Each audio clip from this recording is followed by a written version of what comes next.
Hello everyone, welcome back. BTC second semester में वर्तमान भारतीय समाज एवं प्रारंभिक शिक्षा के अंतर्गत फर्स्ट चैप्टर हम ऑलरेडी पढ़ा चुके हैं। उसी के अंतर्गत ये आगे का पढ़ा रहे हैं। हम शिक्षा का अर्थ और परिभाषा आपको बताए थे। अब शिक्षा का उद्देश्य बता दे रहे हैं, जो कि 3 उसमें डिवाइड है। पहले शिक्षा के सामान्य उद्देश्य के अंतर्गत ये सारे पॉइंट आ रहे हैं। तो चलिए पहला पॉइंट देख लेते हैं। चरित्र निर्माण एवं विकास का उद्देश्य। शिक्षा के अंतर्गत ये पहला उद्देश्य है, क्योंकि कहा भी गया है जब चरित्र चला जाएगा तो कुछ भी नहीं रह जाएगा, इसलिए चारित्रिक शिक्षा पे ज्यादा जोर दिया जाता है। नेक्स्ट पॉइंट है शारीरिक विकास का उद्देश्य। शिक्षा इसमें सीधा नहीं प्रभाव डालती है, बस उसे घुमा के डालती है, यानी बालक को प्रोत्साहित करती है ताकि वो अपना शारीरिक विकास अच्छे से कर सके। वो कैसे करेगा?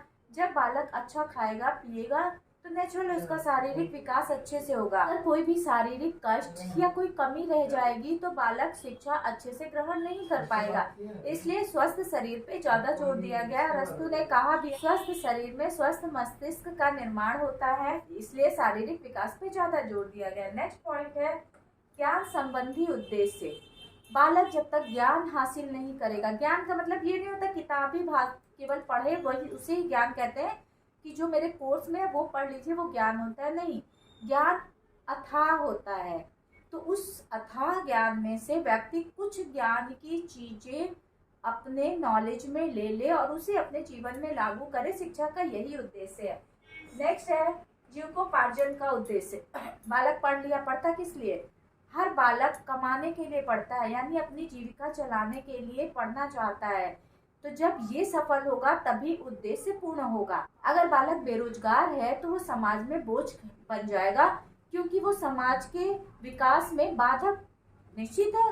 भाई वो बेरोजगार है तो बाधक होगा ही होगा। समाज तभी उन्नत करेगा जब सब किसी न किसी रोजगार से लगे। तो शिक्षा का ये उद्देश्य है कि ऐसी शिक्षा दी जाए कि बालक शिक्षित होकर किसी न किसी रोजगार से लग जाए। नेक्स्ट है सांस्कृतिक विकास का उद्देश्य। सांस्कृतिक विकास एक पीढ़ी से दूसरी पीढ़ी जाने का कार्य शिक्षा ही करती है। यानी हमारे पूर्वज जिस संस्कृति को निभाते आए हैं, यानी सनातन धर्म को हम मानते हैं, तो आगे भी वो पीढ़ी दर पीढ़ी चले, ये काम शिक्षा ही निर्धारित करती है। नेक्स्ट है संतुलित विकास का उद्देश्य। लाइफ में बैलेंस बना के रखना। ये नहीं कि एक पक्ष बहुत ज्यादा विकसित हो गया लेकिन दूसरा तीसरा पक्ष थोड़ा सा डाउन है। यानी बालक का शारीरिक विकास तो बहुत अच्छा हो लेकिन मानसिक विकास थोड़ा सा डल है तो भी नहीं होगा।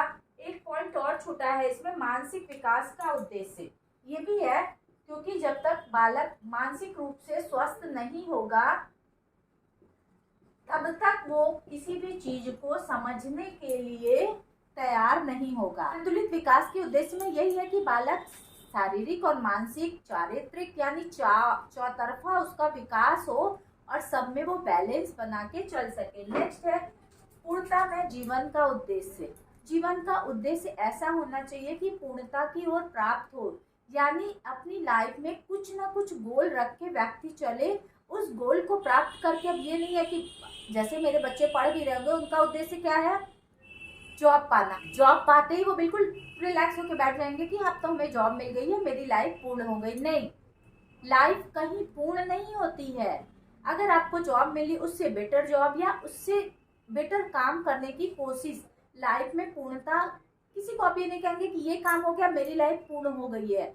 ये छोटी छोटी चीजों से लाइफ पूर्ण नहीं होती। जॉब मिल जाना, शादी हो जाना या किसी गोल को प्राप्त कर लेना ही पूर्णता नहीं होती है। लाइफ में कुछ अचीव करना। अचीव आप इसको नहीं, ये नहीं कह सकते अचीव करना मीन्स मैम नौकरी मिल गई हम अचीव कर लिए। नहीं, आप अपने लाइफ का कुछ अच्छा गोल जो समाज को विकास की तरफ ले जाए वो निर्धारित करें, वो पूर्णता का उद्देश्य है। नेक्स्ट है नागरिकता का उद्देश्य। हम जिस राष्ट्र में रह रहे हैं उस राष्ट्र के कुछ कर्तव्य होते हैं, उसका पालन हम कर सकते हैं, ये सिखाने का काम शिक्षा करती है। नेक्स्ट है आत्माभिव्यक्ति का उद्देश्य। अपनी चीजों को अभिव्यक्त करना आत्माभिव्यक्ति होती है। तो बहुत सी चीजें हमें पता होती है लेकिन अभिव्यक्त करने में हम थोड़ा सा झिझकते हैं या एक तरह से कहेंगे कि नहीं कर पाते हैं।